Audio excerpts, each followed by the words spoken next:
Supply review. Let me see if my dashboard's working so I can set my stream markers. What's next week? 24? Is this... This goes... Yeah, okay. Okay, let's take a look. Alphalizia. I do not recommend for most players unless you started playing the game for this character. She is farmable. Raven's farmable. Everybody else is farmable, but all the other A ranks are super old meta that, other than for collection, you're probably not going to really use them. Raven still has some utility here and there, especially if you're starting out as a progression unit. Like, here and there, situationally okay. Her gear is all...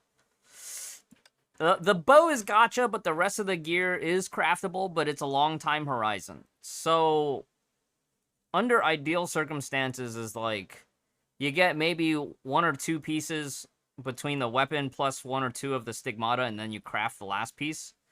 However that goes out. Let's look at what's on the off rates. Echoes of Paradise. This is actually really good off rate. So that's Eden's Pistols. Dark Star, don't want it. Basilisk's Image for Mobius, if you have her, or if you plan to get her in the future. If you don't have her, you can kind of use it as a stat stick. I wouldn't salvage it or convert it into resonators right away. So Basilisk's Image is a good, like, you know, you pick it up and you just kind of hold on to it till a later time. Miracle Kissy Pillow, really good. Really good. Just, it's a good weapon, all right? Carol's completely farmable. And you can also use it on all your other fuhuas as well for physical type damage. And then Astral Ren. It's a pretty nice scythe for stat sticks. And if you have Spina, that's her signature weapon. Bow. Whispers of the Past is what we want. Obscuring Wing is not bad. Raven's kind of not used at the tip-top end, but like getting Obscuring Wing is not bad. Worth hanging on to. Let's take a look at the Stigmata. So it looks like they are putting Mobius gear in the off rates, which is interesting. Mobius is on ADV banner. We'll take a look at that one here in a second. So the uprate set is Elysia, physical Elysia, great on a lot of physical type characters. It is farmable though, but it's a long farm. So do I recommend rolling on this banner? Not. This is kind of like a C+, B-. I would only really roll on this banner if you only started playing this game for Elysia and your goal is to, like, completely just get full Elysia, right? A lot of this stuff here, a lot of it is, like, it's not bad, but it's stuff that I would not go out of my way to roll for right now. Linnaeus is great for Mobius. You can use it as a placeholder on a lot of lightning teams. Raksha is on Battle Pass, and it's quite good. Vern, very niche for Nyx. You can kind of use it as a placeholder on other characters, but it's not really that good, in my opinion, as a placeholder. There's better options that are farmable, right? Like, you can farm Ana, you can even farm, like, JST, and you can kind of force your way using JST as a DPS set or something. There's just better options out there. And then Blazing Legacy set for Flame Scion, Murata Himiko. Great set for Flame Scion and some of the older Himiko battle suits. Worth hanging on to if you get a copy. But overall, this banner for her equipment feels very meh. Like, obviously, if you can get lucky and get the weapon early, I would probably just stop pulling on the banner altogether. And then, what's in Focus B? Focus B is Mobius's gear. Mobius is on ADV supply. So, ADV changed about a year and a half ago. Previously, in ADV banner, you could actually get fragments, and you could unlock a battlesuit from fragments only. But they changed it so that you only get stamps, which means you have to have the character, or you have to unlock the character from this banner before you can use the stamps. Now, would I roll on this? You can get lucky. I've gotten lucky on an ADV banner. Would I normally recommend players rolling on an ADV banner to unlock the battlesuit? Not usually. The exceptions are, you really want her for collection, you're willing to top up, or you've already topped up. or you're a new player trying to super catch up. Or maybe she's your favorite battlesuit, right? This pity does not carry over. All right, ADV supply does not carry over the drop counts remaining for 10 pull and 100 pull guarantee. You will guarantee the drop at 100, but if you roll on this, it will not carry over.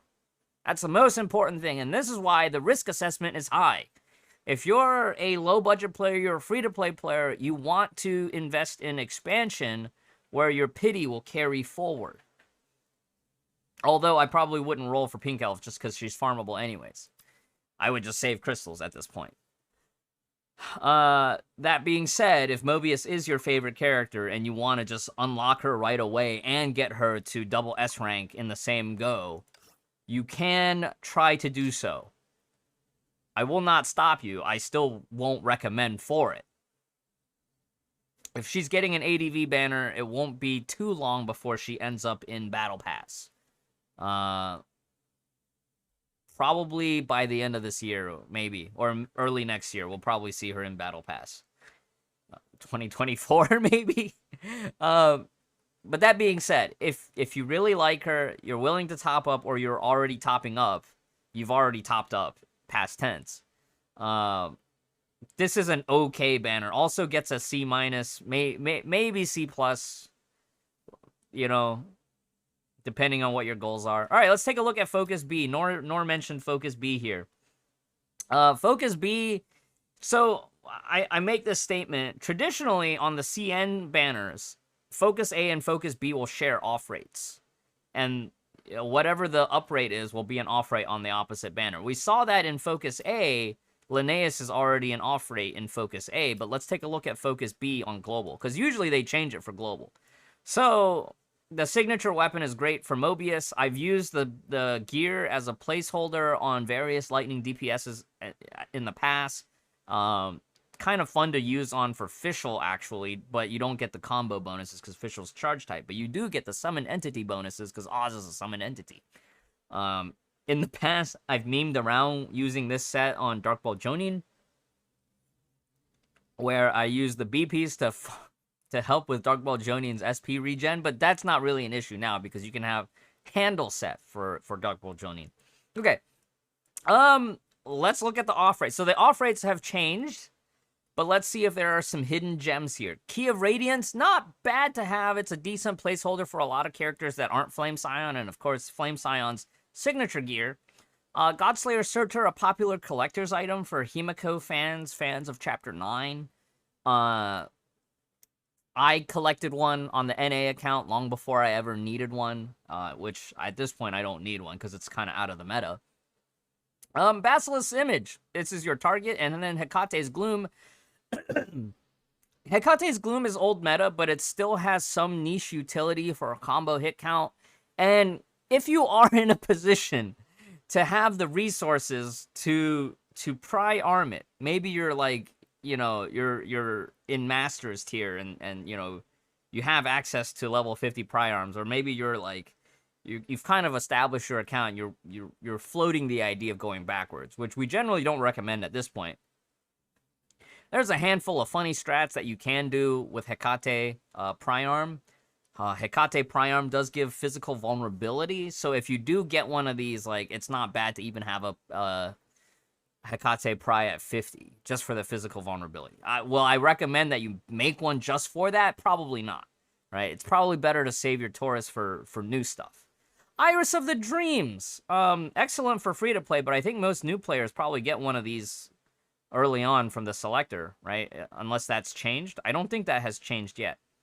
But Iris of the Dreams is great for Fallen Rosemary. Fallen Rosemary is completely farmable, so if you're playing long enough as a free-to-play, you'll eventually get her to triple S. Is it worth it to do so now with Sushang and all the other farmables? I don't know. You kind of have to weigh what your account needs and what your goals are. Now, if it was me 3 years ago, I'd be like, oh, it's farmable, I'm going to slow farm it, no matter how long it takes. But I don't, maybe that's probably not the most efficient way to go about things these days. Starlance Prime, great for DA and VG, but will you necessarily need one? VG, was never top meta, right? She was always kind of like the placeholder pick, the backup plan. And then DA kind of dropping off a bit due to the way the fights are lining up now. But if you're a big Doodoo fan, having a Starlance Prime, great for the collection, great for eventually building a DA out if you just want to play her regardless of performance. She still scores pretty okay. Not tip-top, but can get a lot of the max reward completion scores in the weathers that benefit for her. And then Bow, Whispers of the Past. Okay, so the Bow is here as an off rate. So that's some consolation if you roll here and you snipe the Bow as an off rate here and you didn't already have an Elysia. That's not too bad. And then of course the Stigmata.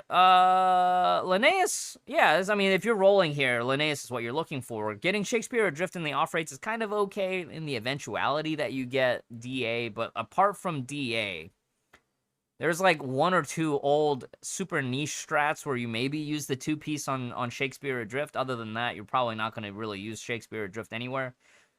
Dickens set is craftable, but really not worth it. So here's the thing. Dickens as a set is not bad if you get it as an off rate in the low counts. Right? You don't want to get Dickens as an off rate if you're 40 to 80 plus pulls in. That's kind of a slap in the face. Now, where is Dickens good on? Dickens is great as a physical placeholder set when your account is really new. But as your account gets more and more established, you kind of wean yourself off of it.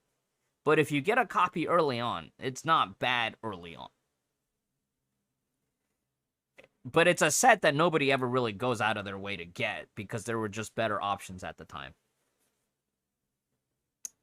Holmes. Holmes is great. Holmes is great right now because Griseo exists. And Holmes now is great on Griseo, great on Sentience.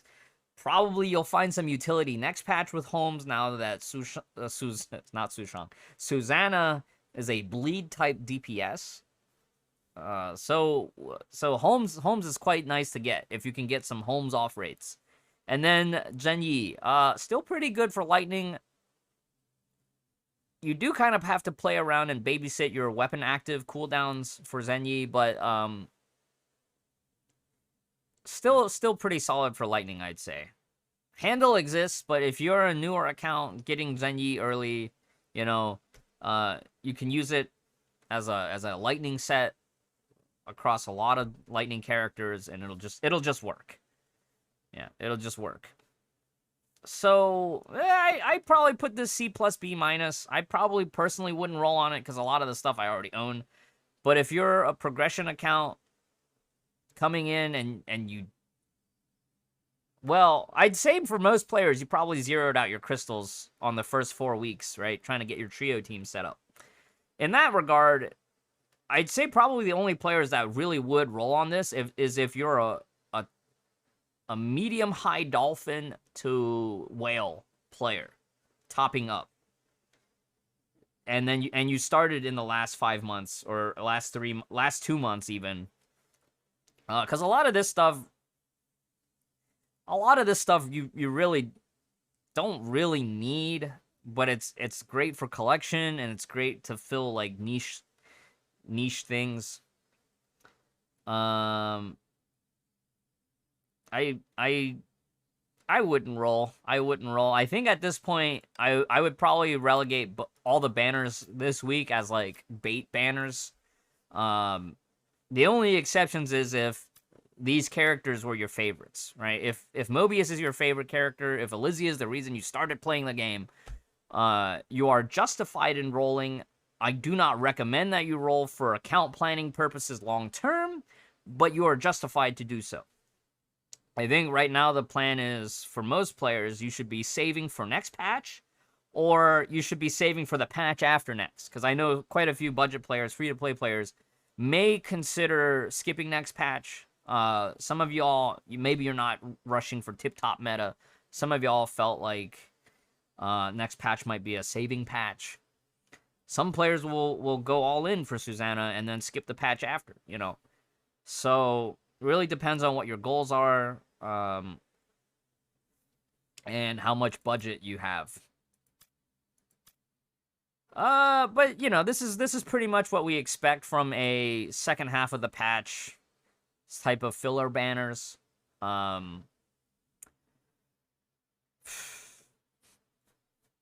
Just save. Just save.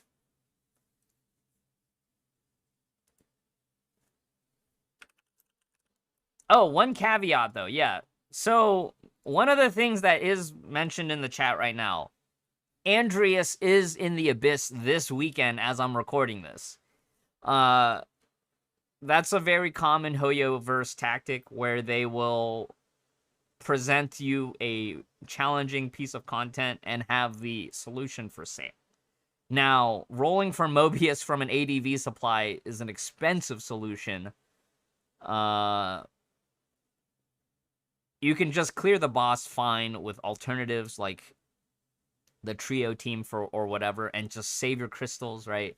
Just farm Red Lotus, you know, get your completion score in Nirvana, and just skip the rest of the cycle, and just wait for Monday. You know, it's you don't have to buy stuff just to aim for the top score.